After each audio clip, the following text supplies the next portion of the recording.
High বন্ধুরা, কেমন আছো? আশা করি ভালো আছো। আমিও খুব ভালো আছি।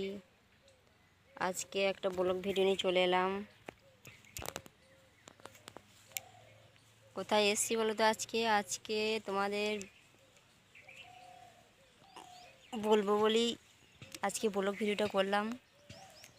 আজকে আমি আমাদের পঞ্চায়েতে এসছি, তোমাদের দেখাবো আমাদের পঞ্চায়েতটা কত সুন্দর, কত গাছ, কত ফুলের গাছ, কত ফলের গাছ।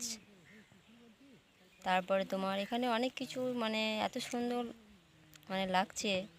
আমি এখানে দুটো শর্ট ভিডিও করলাম, তার জন্য দেখাচ্ছি। আমার পেছনে ক্যামেরা হয় না, সামনে ক্যামেরা দিয়ে দেখাচ্ছি। দেখো কত সুন্দর গাছ লাগিয়েছে, কত রকমের গাছ, ফুলের গাছ, কত সুন্দর গাছ। দেখো খুব সুন্দর গাছ।